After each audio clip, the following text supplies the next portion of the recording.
fixing a toaster. Today you never see that. Because we live in a disposable world, we throw everything away and we fix nothing. In our time, things were fixed. In the future, we will be disposable. Our children will throw us away. So tonight's discussion is so paramount. If we want to save ourselves in the future, we need to change our behavior and make our purpose align with where the world is going. It's a very dynamic place. How do we reorientate these relationships, and how do we reprioritize our basic principles? By understanding that making money is relevant in the system in which we live in, but we're never going to fix it if the rich is not prepared to share. The poor is always prepared to share, but the rich is not prepared to share. And when I speak about sharing, I'm not talking about necessarily wealth, time, and of themselves. So this is the imbalance that we find ourselves in the world, and this is the imbalance that you and I and our children and grandchildren are going to live in. The event tonight is simply to bring us together, to share a good meal, to bathe in the blossom of great wisdom, so that we can reflect upon our own positioning. You know, it's like a freeway. We're all moving in the same direction, but some of us are driving, some of us are arguing, some of us are chatting, some of us are making accidents, but we're all on the same road. And what happens on that road affects us all. So tonight's discussion is really an opportunity to reflect how we're behaving, how can we do it better, and more importantly and most importantly, how can we make a positive contribution to one another and uplift our country and the world. And we have such a great diversity of people in this room, and I have every confidence that we can only share and learn from one another. Thank you very much. I will hand you back.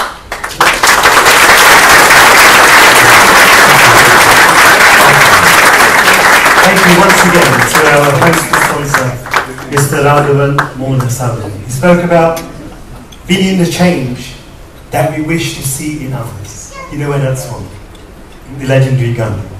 He spoke about investing in relationships, and he spoke about the ethic and the value of caring and sharing. Now Dinesh gave Raghavan this wonderful anecdote, which I have to add on to. Let me please just remind you that if your car, the wheels on it, and all four nuts go, what do? You go and buy a Lamborghini, and another Lamborghini, and then an Aston Martin, and then about another 5 cars. Thank you, Dinesh, for leading Raghavan down that line. It's a round of applause, isn't it, really? Thank you. So, ladies and gentlemen, I'm going to now put on my serious hat, and now we are going to go into something which we have all been anticipating for quite some time for. Our first panelist, it really is, like Raghavan, like he had mentioned, our first panelist is somebody who has extraordinary success for many people. This person, he started his banking career in 1967. He joined HSBC, which I saw was only around the corner, in 1968. He was appointed the CEO, the Chief Executive Officer of HSBC India in 1999.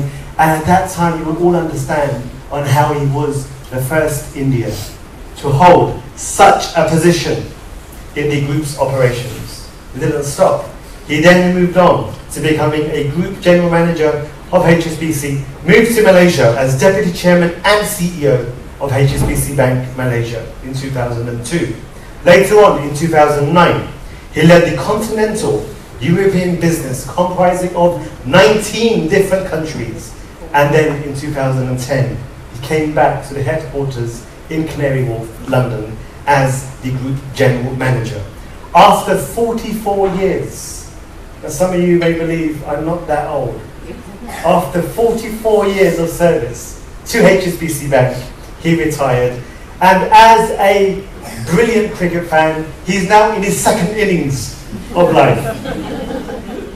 He is a board member of multiple corporations, which also includes the HSBC Bank, private bank in Switzerland, which we call PBSU. This person is somebody who is a mentor to many people, and even me myself as well. And therefore, I would like you all to please join me in welcoming our first panelist, Mr. Z. Cameron. And now, a person which I have been walking around and meeting as much as possible of you here. And the feedback that I've got is a lot of people are very intrigued to see this person amongst us here, because he's somebody who I think most of us here are very much deeply moved by. This person who will be providing to us the spiritual perspective of tonight's topic is a renunciate monk, a leader member of the International Society for Krishna Consciousness. He's also the elect chairman of the Hare Krishna movement. He was a person who was also in the past the Minister of Arts and Cultures. He's been traveling the world for nearly 40 years, and he is a leader, a mentor, and a guide to literally tens of thousands of people across the globe from all different backgrounds, nations, and cultures. This person also is very adept in translating the ancient wisdom that has been promoted and, if I may say, originated from India into the language of English. He is an expert in explaining how spiritual yogic principles can be used during tough economic times and tough social times to bring about communal love, uplift people, bring society, and give them hope. It is such an honor, sincerely, genuinely, to have amongst us here tonight a person who chose the path to dedicate their life for others.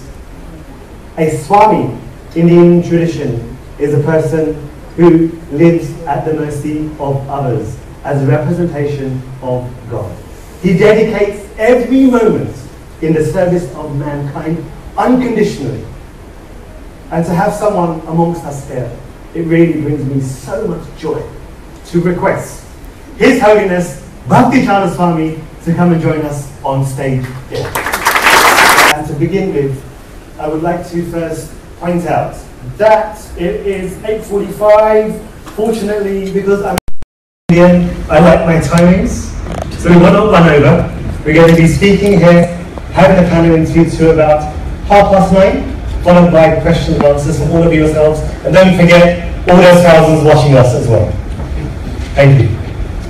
So, Mr. Cameron, thank you so much. I must have said, Mrs. Cameron, for joining us here in Cape Town tonight. Mr. Cameron, what a journey. What a phenomenal journey. I've got to say, I tell you that you seem to have vastly exaggerated what I know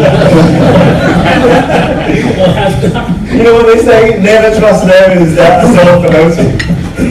Let me ask you, Mr. Cameron. Literally, thank you.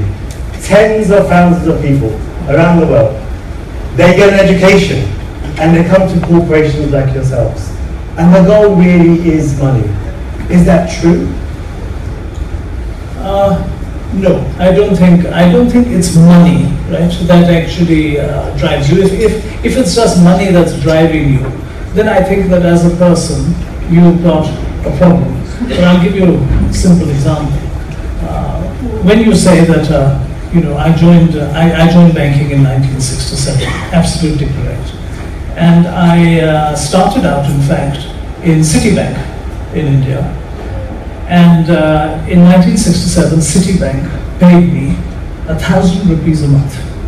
Now, please understand, 1,000 rupees a month in those days was a lot of money for a young chap who was only 20 years old. And in fact, I used to save 40% of my salary. I've never managed to do that, right, in the rest of my career.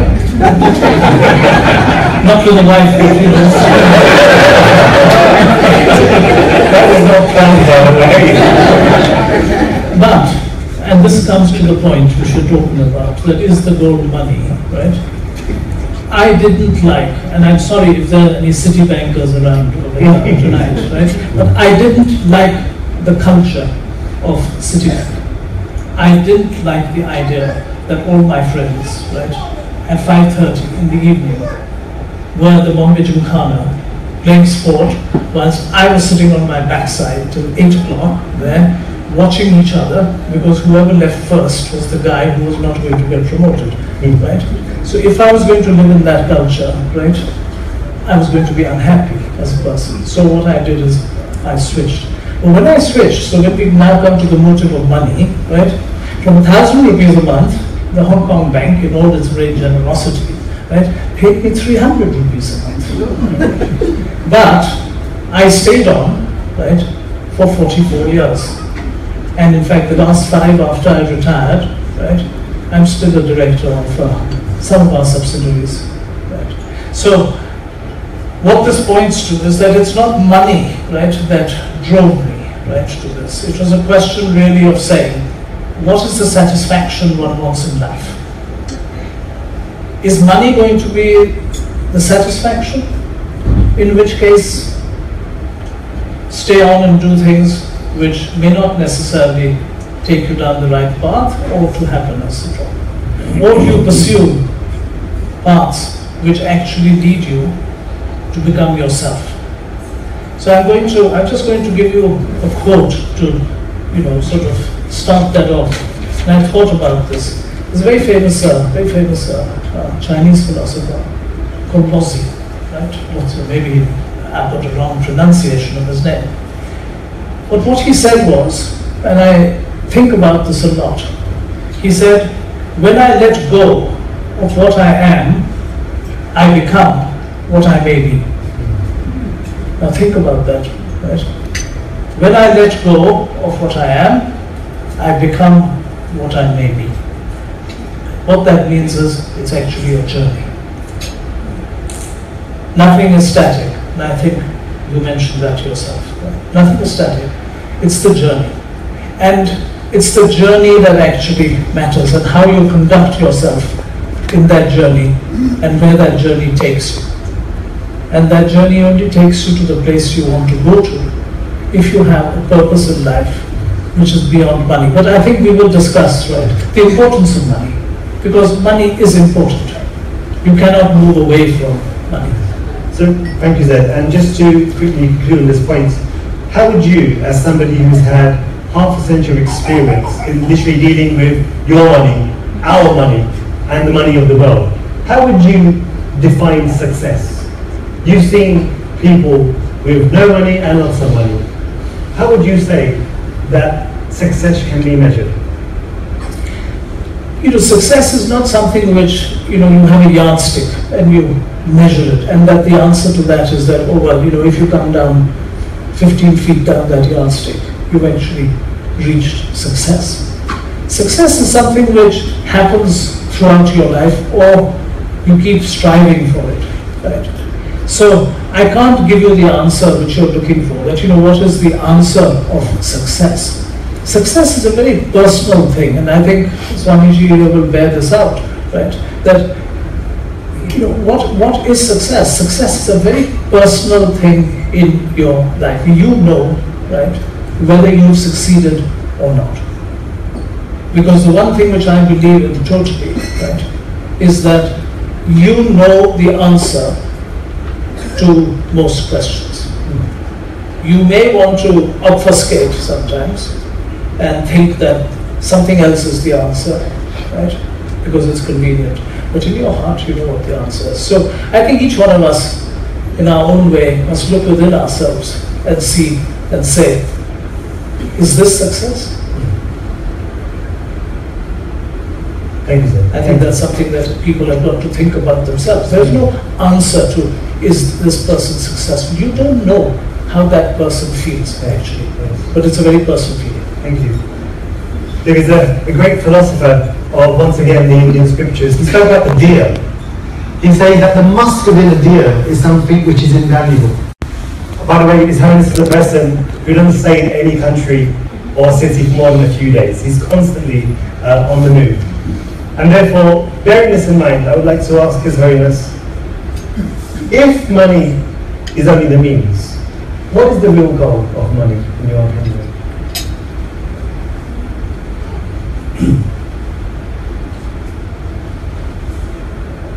Basically, everybody wants to be happy. And happiness is fulfillment of desire. When you want something, we get it, we become happy. And money plays a very important role in getting what we want. That's why money is actually the medium of exchange. Money is the means through which we can get what we want. And that is what wealth actually is. But there are different planes of existence.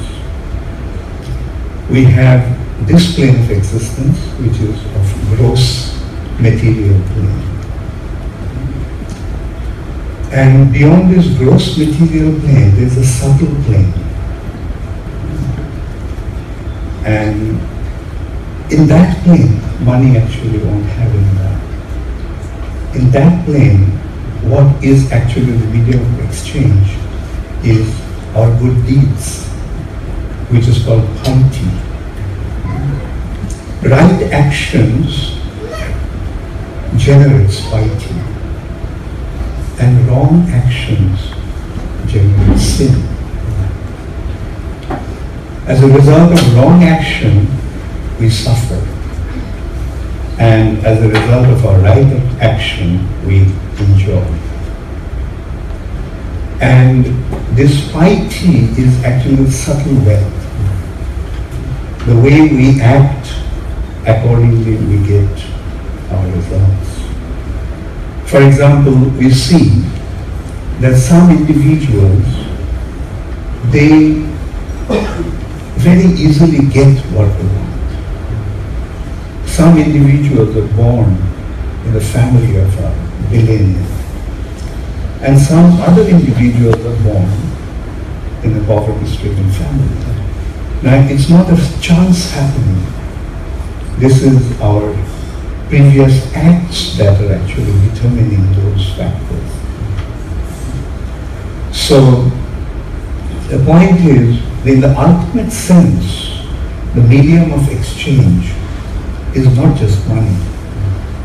It acts in a gross platform, and we are seeing that, how it is becoming more and more subtle. Previously, there was the coins that were the wealth. Then it became paper currency. Then it became credit cards. Then it became bank credits. So it's becoming more and more subtle. So in a more subtle plane, it is actually a piety. And that is why the Vedic wisdom is directing us or advising us that act in a right way and don't act in a wrong way. Because the right action will give you the possibility of enjoying by getting what you want, whereas the wrong action will lead you to suffering. Thank you very much. It's very interesting point now. Thank you. Such a large philosophy of wisdom, just presented in such short words, and only an expert can clearly do that. We have heard the famous saying by Albert Einstein that every action has an equal and opposite reaction. Now, most of you know that the world of banking is an ideal place to contemplate this point. And therefore, I would like to ask Zen for some of his thoughts on what does it actually mean, Zen, to act correctly as a banker.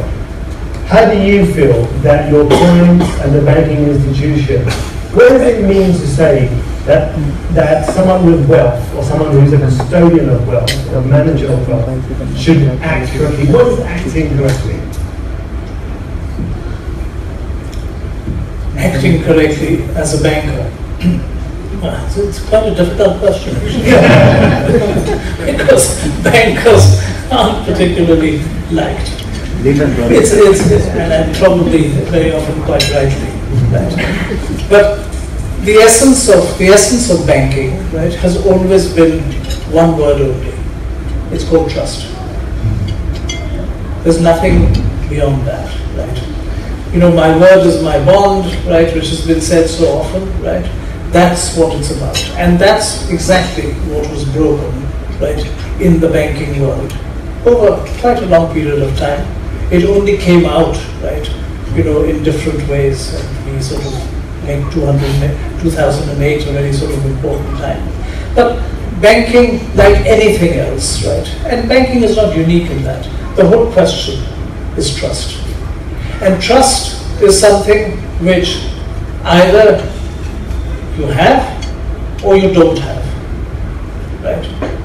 You must actually work towards building trust. So if you ask me in my career, right, what I did, right, I essentially, right, but I'm not the cleverest guy in the world. If you ask me to sort of, look at thousands of balance sheets and find out things, probably won't find it out, right? But I will find it out, right, through that balance of trust. Because that is what banking is about, that's what business is about, and frankly, that's what life is about. We can over-exaggerate and tell all sorts of stories about how success comes. Success largely comes out of trust. When trust is broken, success goes out of the door. Because remember, money, at the end of the day, is only a store of wealth. That's all. It's what you do with money which makes the difference. Absolutely. Okay, so let's move on for one moment. People in this room here, myself, yourself, and others, one of the reasons why we earn money is so that we can look after our loved ones, our partners, and more importantly, and I'm sure parents and partners will agree to this, the next generation. So you've seen, as part of private banking, as part of normal banking, there is a huge demand and a focus on succession planning. Then what's your opinion about passing on the good efforts of the first generation onto the second generation? Do you feel that actually when the first generation of those who have earned wealth pass that on to the next generation, do you feel that the inheritance of such wealth spoils them, or do you think it helps them? Have you found the second generation, our children, the children of those individuals that made money in their life, how do you feel the money has impacted their lives? Okay, I think that's a very good and apposite question to sort of ask. I can only give you an example, right, in two ways. One is what I learned in the bank from the people who looked after me, senior people, watching their example, etc. That's one part of it. But on a very personal level, if you ask me, right, as to what guides me in this whole thing about passing on things, or what is passed on to you and how do you deal with it, well, I'm going to bore you by telling you a little personal story, but I think that that's the best way to do these things. I'm from India, right, okay, and I'm a Parsi. I don't know whether you all know what Parsis are, but anyway, I'm Parsis, right. Now my great-great-grandfather, right, my great-great-grandfather came from Gujarat, right, and his name was, he was a very successful business person, right, and he was knighted and he was, sir, so-and-so, etc., etc. That is not the important thing. For me, the important thing was, as an example to cite what you were saying, when he was 11 or 12 years old, when he was at school, he came from a very ordinary family. He was asked the question by his teacher as to where the river Amazon was. And the answer he gave was that it was in Egypt. And his teacher slapped him in front of everybody. He left the class that day at that age of 12. He never went back to school. He started earning money from that day, whatever he did, even at that age. But the important thing is this, and this is the example for me. Right? So that from the first day he earned his first rupee, and he became a very rich man, right? He gave 1/3 away in charity from that day onwards, till he died. And his charities still continue in Ahmedabad. So for me, if you look at it as this example, right, that is the kind of thing that drives people. And that's what has certainly driven me, right, in my career, to think about people. So I'm very sorry if this is a rather sort of personal example of this kind, but that's the only example I can give you. Sorry? It's a wonderful example. Yeah. And that's what drives me at the end of the day. Thank you, sir. Thank you.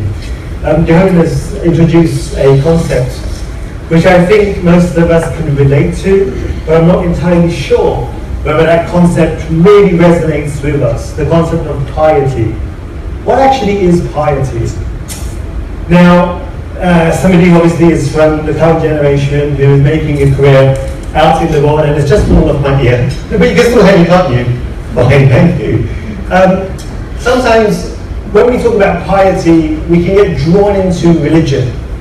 Now, all of us know about the current state of religious institutions, religious following, so there's no need for me to go on further. But His Holiness spoke about piety from a spiritual perspective. And therefore, I would like to ask a question to His Holiness, which I personally actually had the opportunity to ask him before. And it was a question which I think really attracted the attention of a lot of people. And that question is very simple, but very pertinent to this point of the conversation.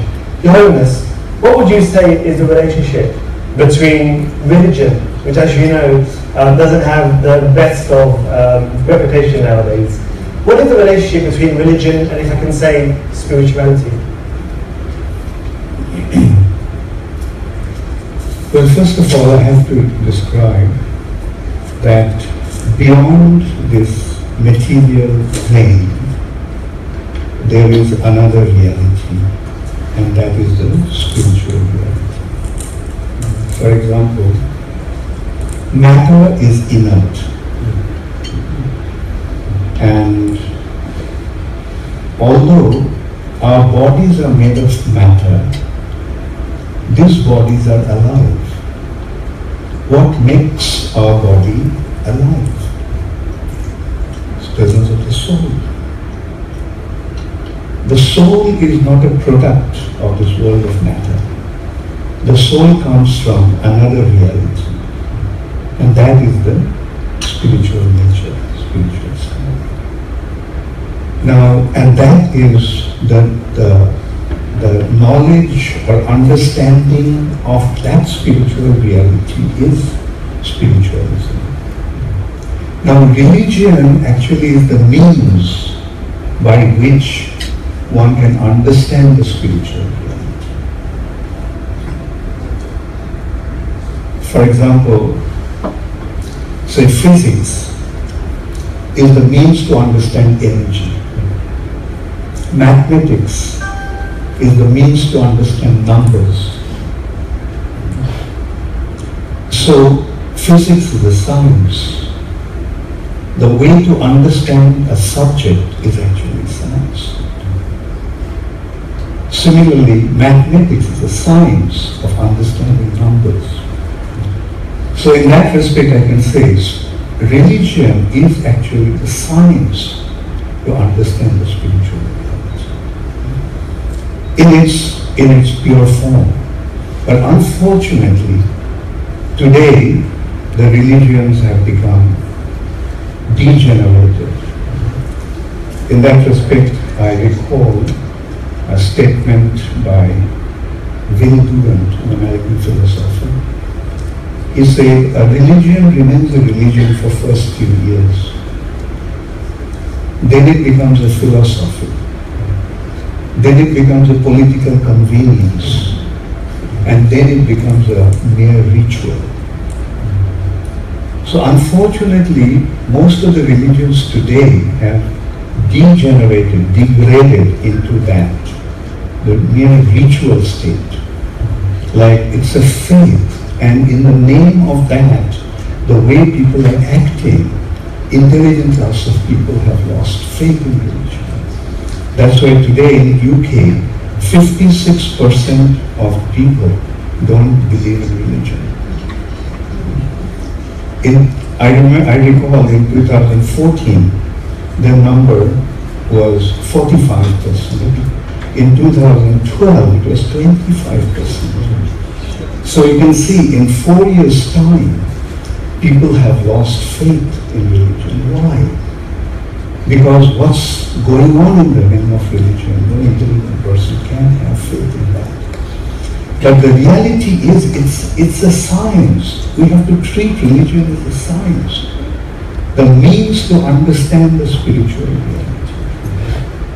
And now let's go back to all the religions. All the religions speak about the existence of the soul, speak about the existence in another reality, and ultimately it speaks about God.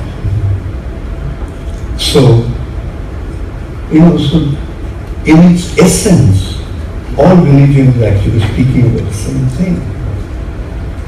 God is one. Therefore, the understanding of God cannot be different in different religions. There may be different levels of understanding, but in essence, it's the same substance, same subject. So does it answer your question? So much to think about. If I might just say one thing, on what Swamiji was saying, and I've been thinking about this, and so I wrote it down earlier, because I knew he was going to talk about religion. And I looked at it and I thought to myself and said, the only logical and sole justification for the existence of any religion, right, is to inform your day-to-day behavior. Sure. Just think about that. That really has to be the essence. It's got to inform your day-to-day behavior. Otherwise, religion by itself can mean very little. I don't know, Swamiji, what do you think about that thought? Yes, the day-to-day behavior is again designed by proper codes of conduct. Absolutely. Right? And if the codes of conduct are right, yes, then those actions also will be appropriate. And that's why I'm glad you gave me that. Because I happen to be, right, or we happen to be Parsis, right? And we're Zoroastrian by religion. I don't know how many people know about it. But the basic tenet of our religion, right, is based on three things: good thoughts, good words, good deeds. Now you think about that. That if you try to inform your daily life on that kind of, right, it's just one way. But it can take you along a path, right, which can lead to great satisfaction, and exactly what Swamiji was talking about. And that's why sorry to interject. No, perfectly right. I'll also add one factor here. Like, you see, when you know that someone is watching you, and you cannot act in the wrong way. And in reality, there is a personality who is actually watching all our actions. And accordingly, he is determining our future, so to say. And that personality is sitting in everyone's heart. And he is the supreme personality of God. And is that wisdom? Yes. Yes, that's the real wisdom. Thank you so much. Let's take this concept. That is not my mobile, because my wife's over here. Let's take this concept a little bit further. That same knife is used by a surgeon to cure somebody, a patient. And that same knife can be used to destroy a person and their entire family.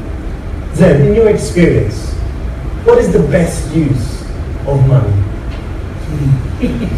Well, in fact, does it have a best use? Does it have a good use? Well, let's be frank, right? You can't do a lot of things, right, without money.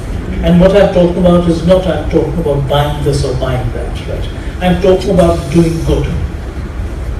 We can try to do all sorts of good by making people feel good. That's all very well, right? But at the end of the day, right, for me the most important thing is two things. One is, how do you make money? And I think that is very important. And we haven't really talked about that. And I think how you make money is the first thing. And the second thing is, what do you do with your money? And I'll mention one thing. That at the end of the day, just having money, buying things with it, right, is not going to lead you anywhere. Or having things, because that is not going to take you to the end of the road, and you're not going to find at the end of the road you're very happy. Maybe some people are, but I would hope that a lot of people aren't, right? You've got to use your money, right, in the right way. Now, what is the right way is sometimes very individual, but generally speaking, right, let's be frank, right, it's about giving money for the right things. Now, what are the right things? There are lots of right things. So let's not have this excuse, you know what I mean, that there isn't anything. That, you know, you do this over here, people are crooking. If you do that over there, people are cheating. You know, that is an excuse for yourself, right, not to do anything. So I think that one of the most important things in life at the end of the day, when one has money, is to give money sensibly and properly. And that gives immense satisfaction. Sure. It's certainly, you know, my life, it's always given me immense satisfaction. I have tried to teach my children that as well. This concept about giving, there is a very, very interesting anecdote in the Sanskrit scripture. Some of you may know that Sanskrit is the mother of Indo-European languages, originated in India. So for example, for brother, originated from the word brother, mother, matra, door, dwar. So there is a very direct relationship between Sanskrit. Is it this one? Lots of live feeds going on. Thank you. In Sanskrit, there is a beautiful saying which I want to use to take this concept of giving a little bit further. In the Atharvaveda, one of the ancient texts of Sanskrit, it says, Shatahasta samhara. Shatahasta samgira. It says that one should earn with hundreds of hands, but one should give with thousands of hands. Swamiji, how is that possible? What are we meant to learn from the concept of earn with hundreds of hands, but sahasra, hasta, samgira, we should give with thousands? What does that mean? Well, again, I'll go back to that spiritual concept. Not only the spiritual concept. The thing is, when you get the right thing, then you get more. Like, for example, knowledge. It's something when you give, you don't lose it, but you gain. So, I will take it from the spiritual context, that when you give your spiritual assets, what you have acquired with your 100 hands, but when you give it out, it multiplies manifold. Because that benefits. And like, maybe you can go back into a thing to describe what I'm talking about. But first of all, I will express my gratitude to my spiritual master, Srila Bhakti Swami. He, at the age of 70, went to America without any money. He didn't really have a single penny with him. He didn't know anybody there. The only contact he had was the person who sponsored his visa. And that's how he went to America. And within 10 years' time, he spread this wisdom of the Vedas all over the world, with about 10,000 followers when he was here.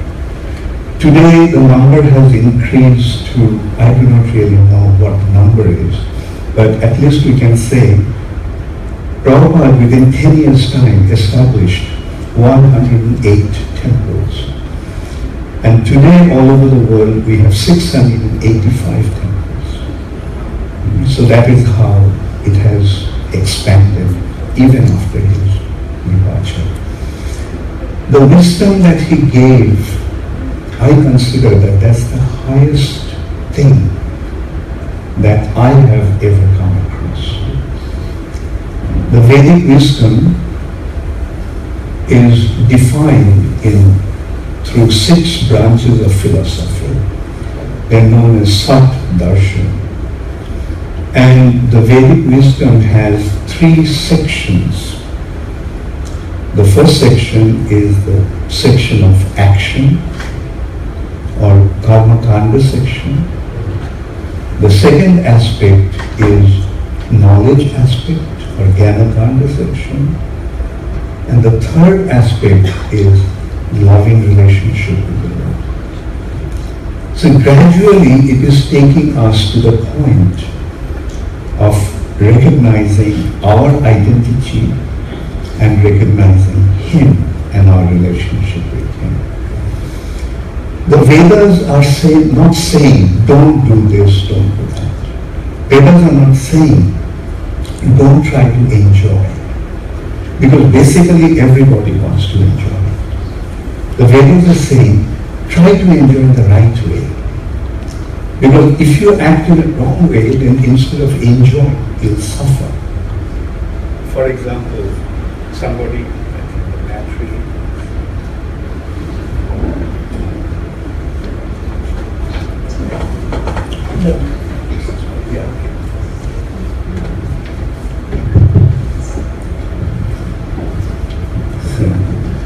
So everybody wants to enjoy. The Vedas is saying, go ahead and enjoy. But try to understand how to enjoy, because somebody may think that if I get a lot of money, I'll be able to enjoy. And he robs a bank. He gets the money, but instead of enjoying, he ends up in the prison. So one has to know how to actually enjoy. And as I told earlier, the right action will lead us to enjoyment, whereas wrong actions will lead us to suffering. And the Vedas are saying how to fulfill your desire. You want to have a lot of money? Act in this way. Do this. Get a lot of money. You want to become a king? Act in this way. You'll become a king. You want to become the ruler of the entire earth planet? Like in this way, Vedas are giving us the directions in the Karma Kanda section that how to enjoy. But eventually, in spite of all his enjoyment, one realizes that he's suffering. In spite of all his endeavors to enjoy, he's suffering. So the question arises, why am I suffering? So that actually takes him to the next section, again, the knowledge aspect. So different branches of philosophy is initially beginning with a branch of knowledge called Nyaya, or logic. And that actually leads to the conclusion that this world is a place of suffering. And this body is a wonderful instrument to receive pain. For example, take any part of your body and considering how many ways you can give pain to this part, and considering how many ways you can give pleasure to that part. Now that applies to every single part of the body. Now what's the conclusion? This body is a wonderful instrument to receive pain. And in our life, what we are doing, we're constantly trying to avoid the suffering condition. Then the next consideration is, then what is this world? That is leading to the next branch of philosophy called Vaisheshika, which can be simplified as atomic theory. The perceivable reality is nothing but combination of atoms, the minutest particles, but is giving certain perceptions to our senses. Then it is going to the next branch of philosophy known as Sankhya, or analytical study. They are analyzing the material nature. First, with 5 elements: earth, water, fire, air, ether. Solid substance, liquid, fiery, aerial, and ethereal. And we have 5 senses. And our senses interact with the elements and gives rise to 5 different perceptions of the senses. Like, for example, ears interact with ether. Sound is produced. Skin interacts with air. Touch is produced. Eyes interact with fire. Form is produced. Tongue interacts with water. Taste is produced. Nose interacts with earth, and smell is produced. And then they consider there are 5 working senses with which we become active in this world. Their speech, hands, belly, genital, and anus. So 5 folds are 20. 5 elements, 5 senses, 5 objects of the senses, and 5 working senses. Then they consider that there are 3 subtle elements: mind, intelligence, and false ego. In Sanskrit, there are man, buddhi, and ahankar. 23. Then they consider the ingredients with which the entire creation has become manifest, called Mahatattva. Now with these 24 elements, they analyze the entire material nature. But then they consider these 24 elements are objective in nature. But the objects cannot exist without the subject. So who is the subject? I am the subject. I am, therefore this is. So 25th consideration is I. Now, the entire material nature has been analyzed with 24 considerations, but I couldn't be found there. Therefore, I is beyond matter. So this is how they're transcending matter and coming to the spiritual reality. It comes from another reality. The soul is coming from another reality. And then the consideration is the souls are minute and many. You have your soul, I have my soul. Every one of us has his soul. You have a soul. Now, anything that is minute and many must have a source, or origin. So the origin of all the souls, origin of all the spirit souls, is the Supreme Soul. And the Supreme Soul is God. So this is how, through this philosophical consideration, they are coming to understand the spiritual reality, the existence of the individual soul, and the Supreme Personality of Godhead. Then it is taken to the next branch of philosophy called yoga. The word yoga means connection, link.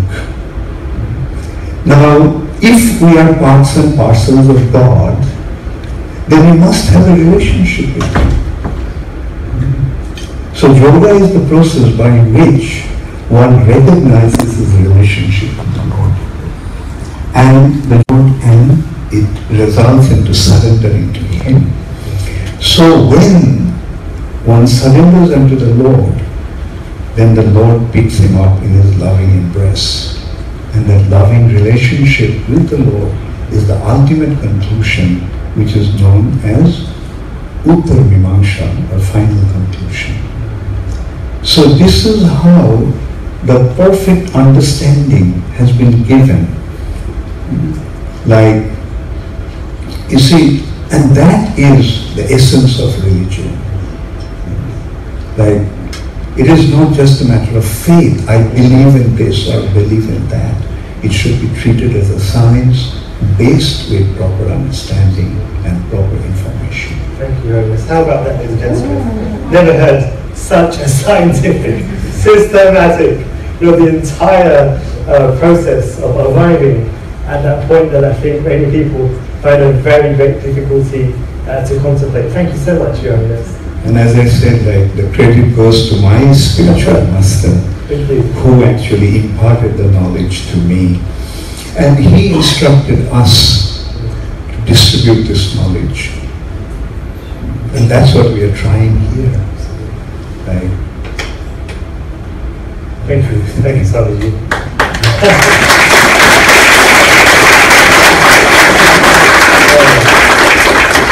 Who needs books, huh? Yeah. Come to one of these events and there you go, everything in one. A very great thinker made this quote, which I want to share with all of you here. And in fact, I would like you at this point, before we move into the Q&A, to contemplate this point. And I'm actually going to ask you for your opinion. Just literally 1 or 2 words that come to your mind. Okay, you ready? Everybody? This great thinker, he said, because all of us here clearly have careers, businesses, and are in the process and business of acquiring wealth. So this great thinker said that you can measure how rich you are by counting upon all those things that you have that money cannot buy. You can measure how rich you are by knowing what you have in your life that money cannot buy. What would you say to that? Just a few words. What are those things that money cannot buy? Please, anybody. Gratitude and compassion. Gratitude and compassion. Absolutely, please. Loyalty. Love. Love. Happiness. Love. Happiness. Integrity. Integrity. Ladies and gentlemen, these are really the values that we are here trying to promote, share, and clearly extract from all of us here. The upliftment, like Raggy said, of this country, society, and our loved ones and friends. Seb, I think I want to actually ask you. Well, I think that what Swamiji was saying earlier, I would just sort of preface it by saying that Swamiji, clearly, right, you must be a great fan of Star Wars. You know, because it's very strong. Because you see what George Lucas says, right, and what George Lucas is thinking behind Star Wars, and I'm sure everybody here is a Star Wars fan or seen the movies. Who hasn't? Who hasn't? Nobody. Is that basically what he says is that in our lives, right, there is the dark side and there's the light side. And what we must do as people, right, is consciously think of moving to the light side. Because moving to the dark side, you can have money, you can have X, you can have Y, right? It is material. But at the end of the road, it doesn't take you anywhere. But the light side, right, and somebody mentioned over here compassion and passion. Because compassion and passion and giving happiness out of that giving to people, right, is what life is really at the essence, right, all about you as a person, any satisfaction. So clearly, Swamiji, you're a great fan of Star Wars. And George, incidentally, I didn't watch it. Now you're going to go see it. Thank you so much, Zed, and as always, Your Holiness, it's such an honor, and just to sit down and have the opportunity to hear from you in such I can just say, very simply pure class, and just so succinct words that make it so easy for us to understand here. At this point, ladies and gentlemen, I would like to now open up the floor to questions and answers. Now, I know sometimes it's quite embarrassing to be the first to put your hand up and ask a question, but I entrust that most people here know each other, very friendly. As you can see, I've tried to make this platform, this stage, as informal as possible, and therefore, please, I would like to just offer the opportunity for those who would like to pose a question or two to either speaker, that you can do so right now by posting your hands up. And we have someone who... And could I just say one thing? Could I just say one thing? Is that please ask any question. It doesn't have to be about this topic, it could be about anything, because from the answers you might get different answers and a perspective on what you're talking about. Absolutely agree. Absolutely. Thank you. So please, are there any questions on the floor? Who has the microphone? So There's some. okay, so there's someone just at the very far back on my left. Thank you. Let's request you to just please speak to the microphone for the benefit of others. Thank you. Thanks. Thanks very much. That was very, very informative. As parents of young children, I just want to we're grappling with how to bring up our kids, and we've touched on a few things. The legacy that I want to leave my kids is not a pot of money. I don't want to leave them with a lot of wealth. But what I want to do, what I want to leave them with, is a sense of spirituality and a sense of understanding beyond the material world. Now, my question is, how do I do that? Do I do that through? Does religion have any relevance at all? Do I bring them up as Hindus? Is that the medium that I have to go through? Do I bypass them? Do I give them an identity as Hindus? Is that not divisive? Do I allow them to embrace all cultures and all religions, and in that maybe leave them with a sense of I don't belong anywhere?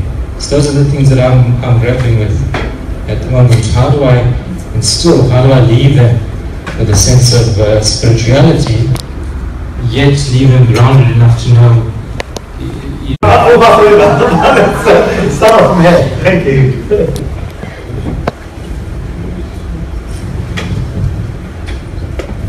The first thing that I would like to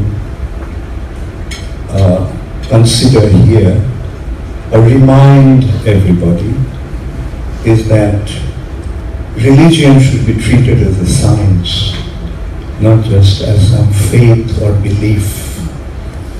And when we treat it as a science, then it gets its universal appearance or feature. Like, can we say physics as American physics or Russian physics and so forth? Physics is physics, and anybody can study the subject and enrich himself with the knowledge. So similarly, when we treat religion as a science, like, for example, like through that, as I said, the spiritual reality. The spiritual reality begins with the understanding that I am not this body, but I am a spiritual entity. Because the body changes, but I remain the same. 5-year-old me, 15-year-old me, 50 years old me, the same me. That didn't change, although the body changed. So who is that me? That me, when I leave this body, the body becomes dead. The body made of dead matter becomes dead again. There's no surprise. It happened because me, the soul, the spiritual entity left. And that spiritual being doesn't really belong to any so-called religious faith or so forth. Like we all, like in our reality, we are neither Hindus or Christians or Jews and so forth. We all are parts and parcels of the Supreme Father, the Supreme Personality of Godhead. And in different religions, he may be identified by different names. Like he may be identified as God the Father, Allah, Jehovah, or Krishna. But he is one without a second, the Supreme Personality. And the information about him is available. So if you want to bring up your children in a proper way, please give them that understanding, which transcends all this so-called religious belief or faith, and comes to understand that all the religions are speaking about the same thing. And that way he will become a real asset to the society. Thank you very much. Thank you very much for that question. Informs people. That's what informs religion as well. In that respect, I would like to also add, as Zaid mentioned that he is coming from the Parsi community. In India, the Parsis are the most minority community. But their contribution to India is the highest. They produced the greatest industrialists in India, they produced the greatest generals in India, they produced greatest thinkers of India, and so forth. And as he was saying, that they function on 3 values. Maybe you can repeat those 3 values. Good thoughts, good words, good deeds. Good thoughts, good words, and good deeds. And you can never go wrong.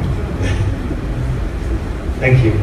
Anybody else would like to ask a question? Please, the lady on the right hand side. Thank you. We'll get there. Just a few minutes. Dragging. Thank you. Swamiji, you said that, you know, whether you're young or old, your beliefs are the same.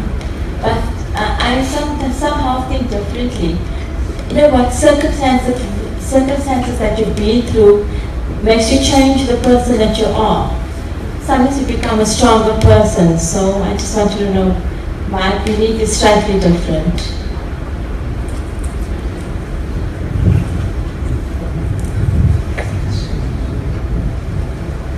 Yes, but at the same time, we need guidance.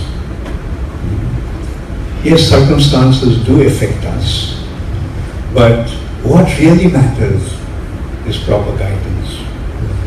Like, that's why you teach your children well. The parents have the responsibility. The teachers have that responsibility. The leaders of the society have that responsibility. And when they execute that responsibility properly, then everybody grows up in the right environment and develops in the right way.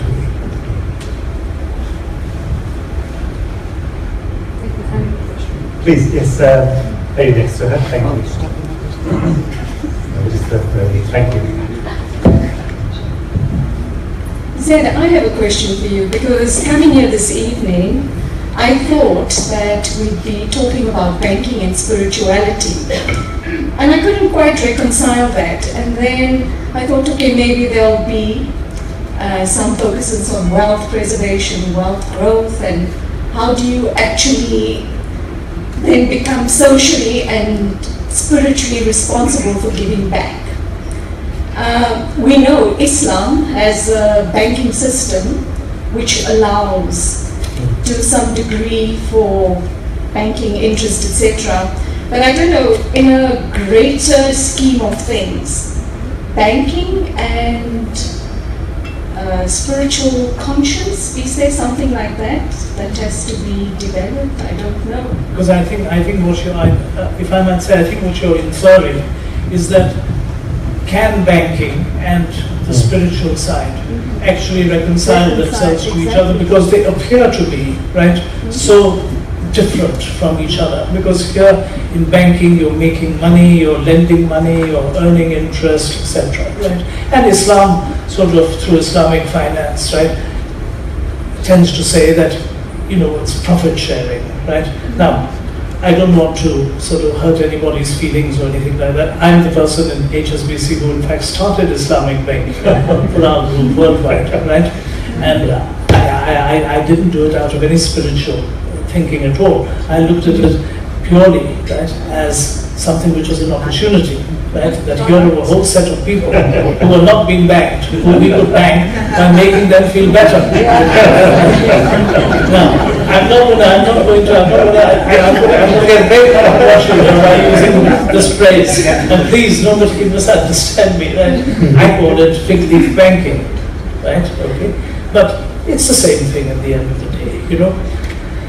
Can you reconcile the spiritual side of life with something which clearly is so tangibly, you know, very tangible, right? I think, you know, you can't do it directly, right? It doesn't work like that. It comes back to the whole question of how you do these things in life. Meaning, as an organization, do you have values, right, which, you know, you try to espouse, right? You get banks, right, which are very cutthroat. You get banks which are very socially minded. And there are organizations like that. So you can reconcile that. But I'm just a little confused with your question, because what you're saying is that can you have banking and can you have spirituality at the same time? Well, it's like saying that can you do anything in life, right?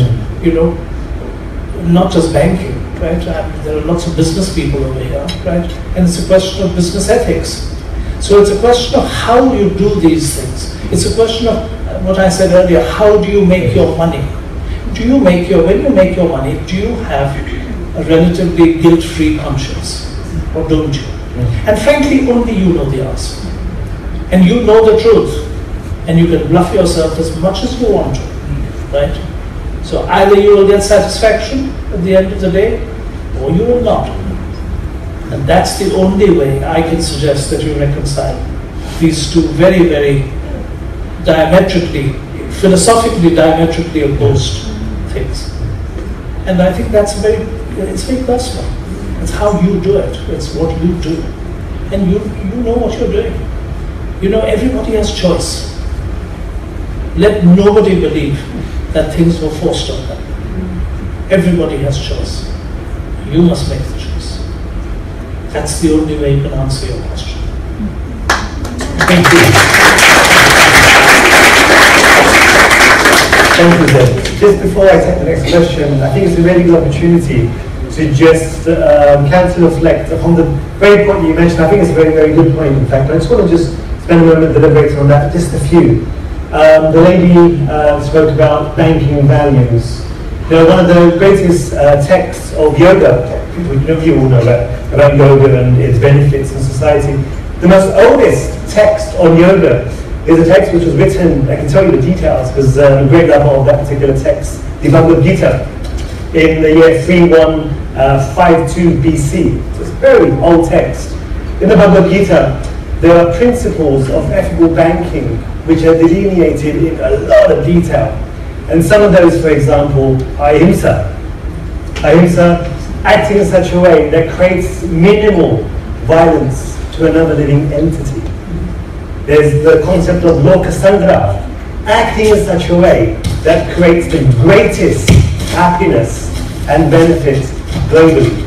But I really want to take that question that you mentioned, just, if you don't mind, ask His Holiness, just for a few concepts from this most ancient, if I can say, pioneering text on yogic principles, on what are those few things that us can think about as we pursue our business interests, and obviously in the example that lady gave, banking.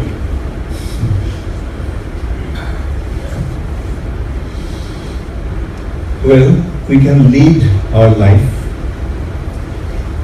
based on just our own interest, or we can see the benefit of others.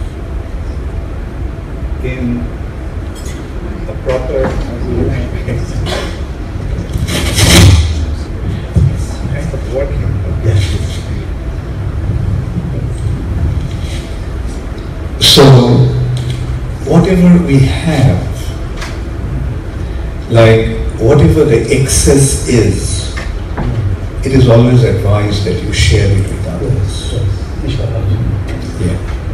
Ishavashyam idam sarvam jatkincha jagatam jagat tena tattena punjita magridha kasoshita. A very simple understanding. Everything belongs to the Lord. Ishavashyam idam sarvam. Because He is the supreme creator, He is the supreme maintainer. Therefore, everything belongs to Him. And that personality has given the quota for everyone. He is providing for everyone. And the advice is, just be satisfied with whatever you have given. And don't greed upon others. Like in His creation, an ant needs just 1 grain of sugar. Ant gets it. An elephant needs hundreds of kilos of food. He also gets it. Now, if the ant thinks, why am I getting just 1 grain, whereas the elephant is getting 100 kilos? to those. And that is what is happening in today's world, because there is no proper understanding. Everyone is thinking, no one is actually thinking how much he has got. Most of the people are thinking why he has so much. And as a result of that, so much discontentment is spreading all over. So these are the simple principles. If we just accept those principles, and then, like the whole environment changes. Like, as the question was, like banking and spirituality, and very wonderfully Zed answered that. Like, we cannot really make any determining factor in that. That is going to be the policy of the bank. But it actually is entirely left upon us how we are going to act. What are we going to do? I'll give you an example. The Vedic society had the custom that whatever one prepared was used to be offered to the Lord. And then the householder used to go out on the street and announce, the offering has been made to the Lord in my house. If anyone is hungry, please come and have your food. Now consider, in a society like that, can there be any scarcity? Like, everyone becomes content. And the main, in that respect, I'll just give you an example of Guru Nanak's encounter with one very, very wealthy person. So in India, it's a custom that wealthy people invite the saintly people to their house. Just like today, daily. And so he was invited Guru Nanak. And Guru Nanak saw that there are many flags posted in front of his house. And so he inquired that what are these flags indicating? And he was told that when this person collects 1,000 gold coins, he puts up one flag. So that shows how much wealth he actually had. So while leaving the house, Guru Nanak gave him a needle and said, can you please keep it for me? And I will ask you to give it to me when I need it. So that man asked him, when will that be? He said, in my next life. So he asked, how are you going to carry this needle to your next life, to my next life? So Guru Nanak said, oh, you won't be able to carry this needle. Then how are you going to carry all this gold?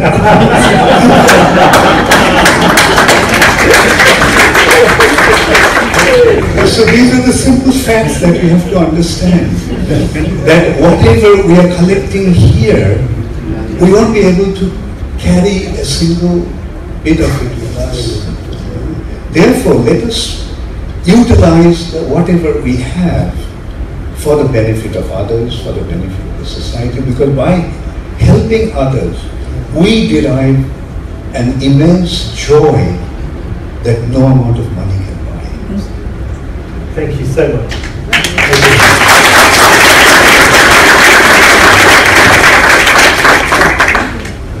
I'll just well, I'll take the question. I've got people from America, Singapore, Malaysia. Choose a country. I'm going to have to do at least one. I get in trouble. Singapore. Singapore. Let's do a Singapore question. Okay. Right. This is the question to Zed. It's actually a very long question, but I'm going to summarize it if you don't mind. Piety or spirituality invokes the qualities of trust and practice of integrity and honesty in one's working culture. How are they being brought into the banking sector? How are these things being? Well, that's very complicated. It is. Piety in the bank. I'll put it like this. Well, he doesn't know that. But I'll put it like this: that in a lot of banks nowadays, I notice there are all sorts of new sort of people who are there, who are meant to inculcate all these values in us. And they've got committees, which are meant to do exactly what you're talking about and sort of spread this gospel around the bank, right? Now, I'm very happy, right, that I left before they started. Because for me, the answer comes down always very simply to yourself. Okay? The rest of it, if I might say, you try to inculcate all this in people, etc. Frankly, I've got one word for it: bullshit.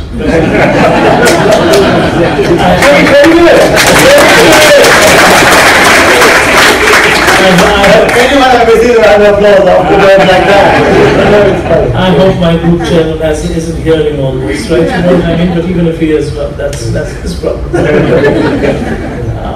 The fact is that if we come down to the altar, you know what's right?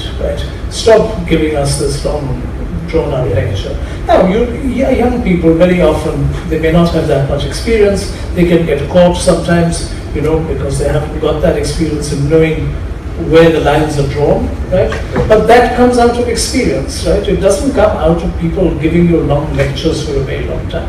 And that is where I think good organizations work with their people in trying to make them see that. So I take back a little bit of what I'm saying. I think young people do need guidance. I think these are good things. It makes them think, and I think we need to do that.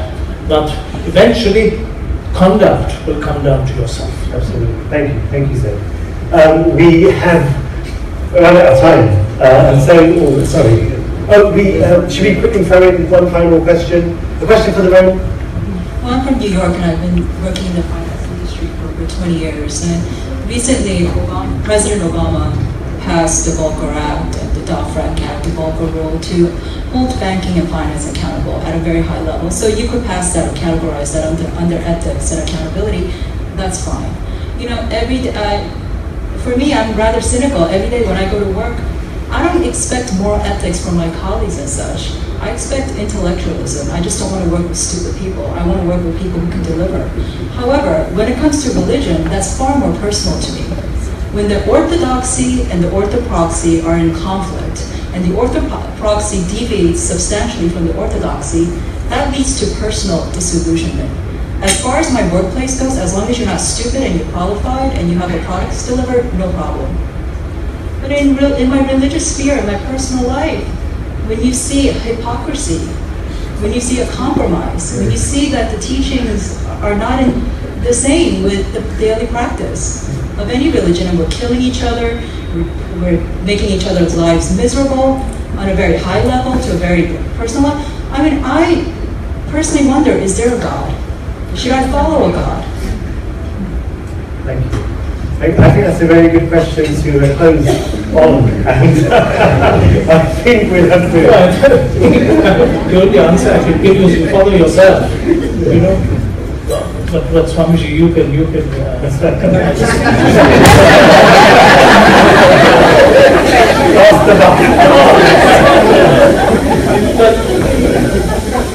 I think we can keep blaming God. Yes. You know what I mean?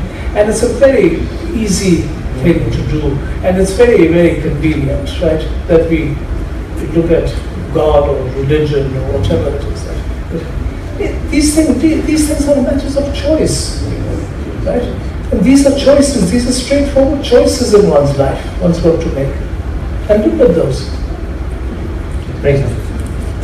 In response, I was recalling one incident with my spiritual master, Srila Prabhupada. When he was in Germany, some ladies came to him and told him that they don't believe in God because their husbands died, their children died. So, if God was there, then why did He allow that to happen? Prabhupada's answer was, when you started the war, did you consult with Him?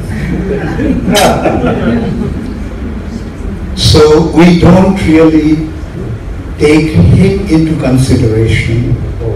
We don't consider what he wants us to do, we carry on acting in our own whimsical and reckless way, and then eventually when we suffer, we put the blame on him. That's, I think, very, very unfair. Thank you, Your Highness. Thank you so much.